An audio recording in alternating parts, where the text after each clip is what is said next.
The Prince and the Pauper by Mark Twain. Chapter 24. The Escape.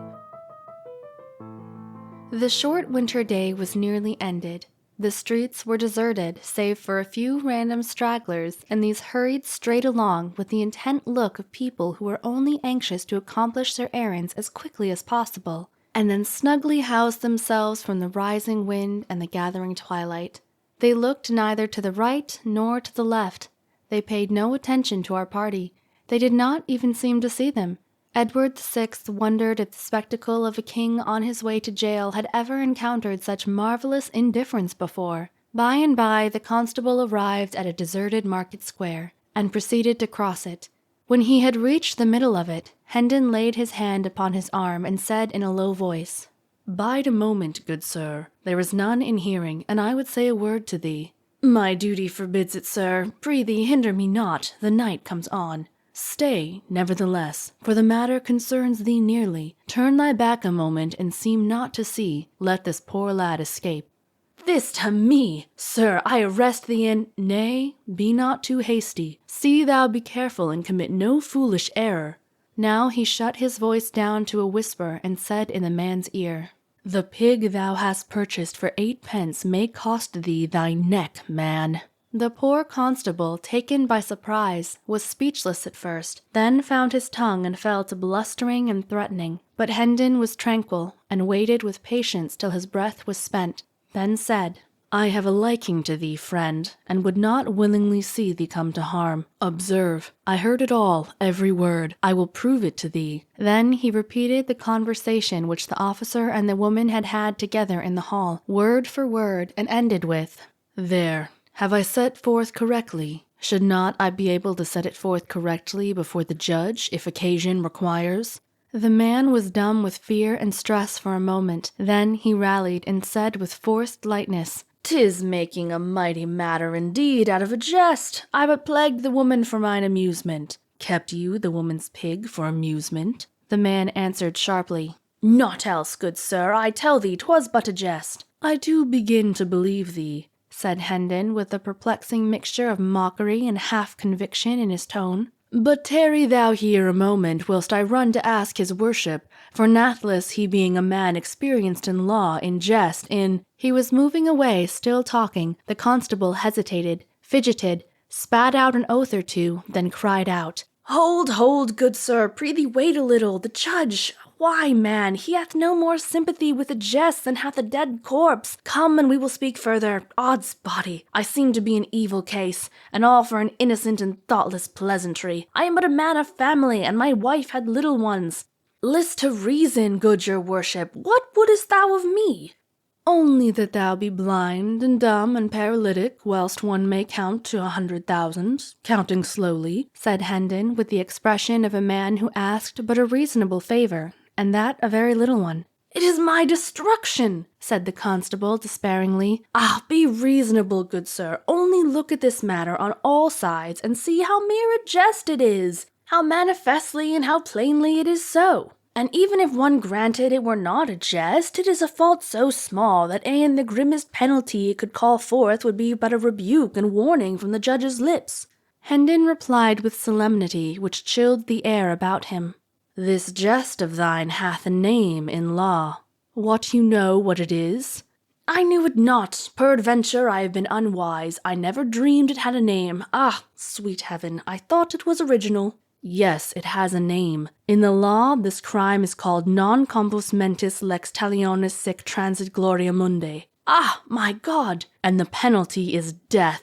"God be merciful to me, a sinner." "By advantage taken of one in fault, in dire peril, and at thy mercy, thou hast seized goods worth above 13 pence halfpenny, paying but a trifle for the same, and this, in the eye of the law, is constructive barratry, misprision of treason, malfeasance in office, ad hominem expurgatus in statu quo, and the penalty is death by the halter, without ransom, commutation, or benefit of clergy."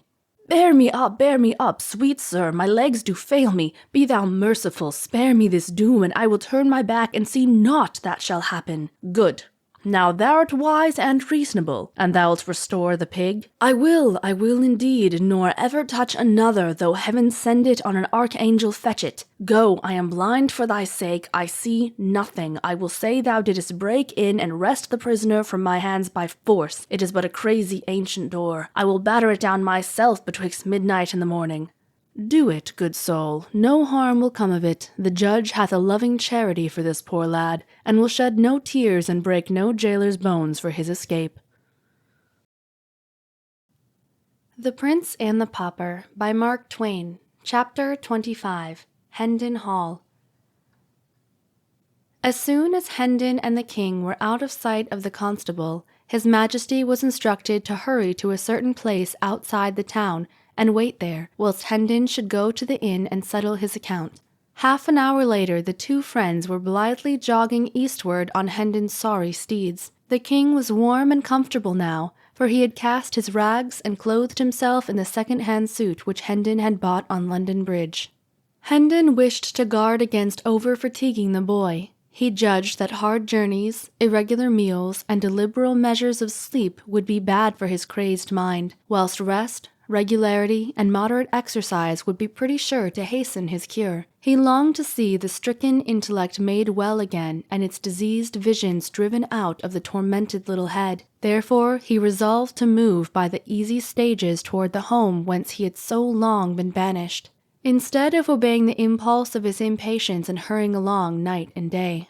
When he and the king had journeyed about 10 miles, they reached a considerable village, and halted there for the night at a good inn. The former relations were resumed. Hendon stood behind the king's chair while he dined, and waited upon him, undressed him when he was ready for bed, then took the floor for his own quarters, and slept athwart the door, rolled up in a blanket. The next day and the next day after, they jogged lazily along, talking over the adventures they had met since their separation, and mightily enjoying each other's narratives. Hendon detailed all his wide wanderings in search of the king, and described how the archangel had led him a fool's journey all over the forest, and taken him back to the hut, finally, when he found he could not get rid of him. Then, he said, the old man went into the bedchamber and came staggering back looking broken-hearted, and saying he had expected to find that boy he had returned and laid down in there to rest, but it was not so. Hendon had waited at the hut all day.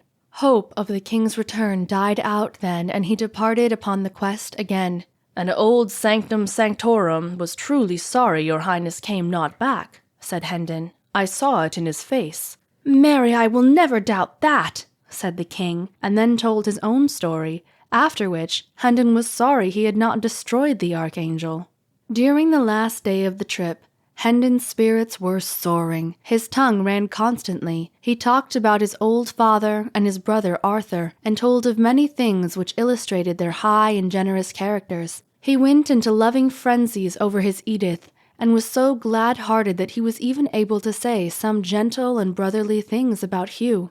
He dwelt a deal on the coming meeting at Hendon Hall. What a surprise it would be to everybody, and what an outburst of thanksgiving and delight there would be. It was a fair region, dotted with cottages and orchards, and the road led through broad pasture lands whose receding expanses, marked with gentle elevations and depressions, suggested the swelling and subsiding undulations of the sea.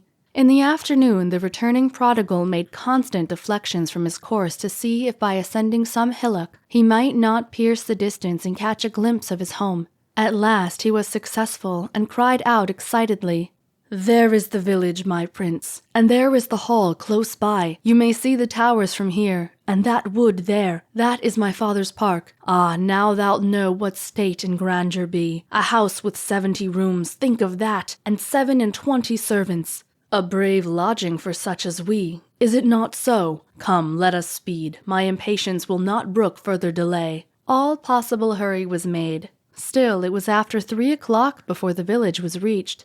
The travelers scampered through it, Hendon's tongue going all the time. "Here is the church, covered with the same ivy, none gone, none added. Yonder is the inn, the old Red Lion, and yonder is the marketplace. Here is the maypole, and here the pump. Nothing is altered, nothing but the people at any rate. 10 years make a change in people. Some of these I seem to know, but none know me." So his chat ran on. The end of the village was soon reached. Then the travelers struck into a crooked, narrow road, walled in with tall hedges, and hurried briskly along it for 1/2 mile. Then passed into a vast flower garden through an imposing gateway, whose huge stone pillars bore sculptured armoral devices. A noble mansion was before them. "Welcome to Hendon Hall, my king," exclaimed Miles. "Ah, 'tis a great day. My father and my brother and the Lady Edith will be so mad with joy that they will have eyes and tongue for none but me in the first transports of the meeting. And so thou'lt seem but coldly welcomed, but mind it not, 'twill soon seem otherwise. For when I say thou art my ward, and tell them how costly is my love for thee, thou wilt see them take thee on their breast for Miles Hendon's sake, and make their house and hearts thy home for ever after." The next moment, Hendon sprang to the ground before the great door, helped the king down, then took him by the hand and rushed within. A few steps brought him to a spacious apartment. He entered, seated the king with more hurry than ceremony, then ran toward a young man who sat at a writing table in front of a generous fire of logs. "Embrace me, Hugh," he cried, "and say thou art glad I am come again, and call our father, for home is not home till I shall touch his hand and see his face and hear his voice once more." But Hugh only drew back, after betraying a momentary surprise, and bent a grave stare upon the intruder. A stare which indicated somewhat of offended dignity at first, then changed, in response to some inward thought or purpose, to an expression of marveling curiosity, mixed with a real or assumed compassion. Presently he said in a mild voice, "Thy wits seem to be touched, poor stranger. Doubtless thou hast suffered privations and rude buffetings at the world's hands. Thy looks and dress betoken it. Whom dost thou take me to be?" "Take thee? Prithee, for whom else than whom thou art? I take thee to be Hugh Hendon," said Miles sharply. The other continued in the same soft tone, "And whom dost thou imagine thyself to be?" "Imagination hath naught to do with it. Dost thou pretend thou knowest me not for thy brother Miles Hendon?" An expression of pleased surprise flitted across Hugh's face, and he exclaimed, "What? Thou art not jesting? Can the dead come to life? God be praised if it be so. Our poor lost boy restored to our arms after all these cruel years. Ah, it seems too good to be true. It is too good to be true. I charge thee, have pity, do not trifle with me. Quick, come to the light. Let me scan thee well." He seized Miles by the arm, dragged him to the window, and began to devour him from head to foot with his eyes, turning him this way and that, and stepping briskly around him and about him to prove him from all points of view, whilst he returned prodigal, all aglow with gladness, smiled, laughed, and kept nodding his head and saying, "Go on, brother, go on, and fear not. Thou'll find nor limb nor feature that cannot bide the test. Scour and scan me to thy content, my good old Hugh. I am indeed thy old Miles, thy same old Miles, thy lost brother. Is it not so? Ah, 'tis a great day. I said 'twas a great day. Give me thy hand, give me thy cheek, Lord. I am like to die of very joy." He was about to throw himself upon his brother, but Hugh put up his hand in dissent, then dropped his chin mournfully upon his breast, saying with emotion, "Ah, God of his mercy, give me strength to bear this grievous disappointment." Miles, amazed, could not speak for a moment. Then he found his tongue and cried out, "What disappointment? Am I not thy brother?" Hugh shook his head sadly and said, "I pray heaven it may prove so, and that other eyes may find the resemblances that are hid from me. Alack, I fear me the letter spoke but too truly." "What letter?" "One that came from overseas some 6 or 7 years ago. It said my brother died in battle." "It was a lie. Call thy father, he will know me. One may not call the dead." "Dead?" Miles's voice was subdued, and his lips trembled. "My father dead? Oh, this is heavy news. Half my new joy is withered now. Prithee, let me see my brother Arthur. He will know me. He will know me and console me. He, also, is dead. God be merciful to me, a stricken man. Gone, both gone. The worthy taken and the worthless spared. In me, ah, I crave your mercy. Do not say that Lady Edith—" "Is dead? No. She lives. Then God be praised, my joy is whole again. Speed thee, brother, let her come to me, and she say I am not myself. But she will not. No, no, she will know me. I were a fool to doubt it. Bring her, bring the old servants. They too will know me. All are gone but 5, Peter, Halsey, David, Bernard, and Margaret. So saying, Hugh left the room. Miles stood musing a while, then began to walk the floor, muttering, The 5 arch villains have survived, and the 22 leal and honest. 'Tis an odd thing. He continued walking back and forth, muttering to himself. He had forgotten the king entirely. By and by his majesty said gravely and with a touch of genuine compassion, though the words themselves were capable of being interpreted ironically, Mind not thy mischance, good man. There be others in the world whose identity is denied, and whose claims are derided. Thou hast company. Ah, my king, cried Hendon, colouring slightly. Do not thou condemn me. Wait, and thou shalt see. I am no impostor. She will say it. You shall hear it from the sweetest lips in England. I an impostor? Why, I know this old hall, these pictures of my ancestors, and all these things that are about us, as a child knoweth its own nursery. Here was I born and bred, my lord. I speak the truth. I would not deceive thee. And should none else believe, I pray thee, do not thou doubt me. I could not bear it.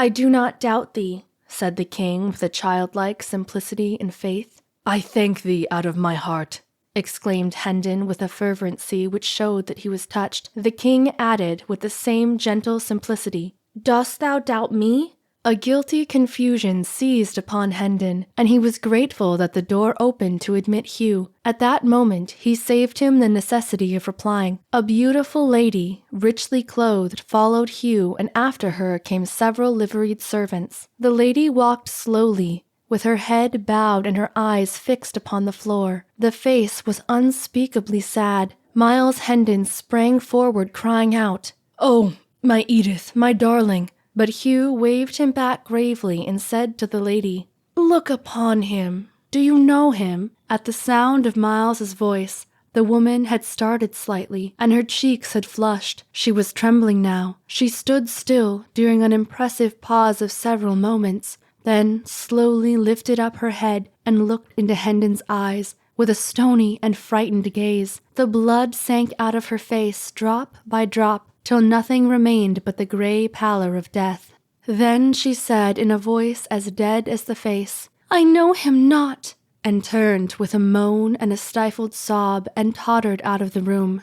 Miles Hendon sank into a chair and covered his face with his hands. After a pause, his brother said to the servants, You have observed him. Do you know him?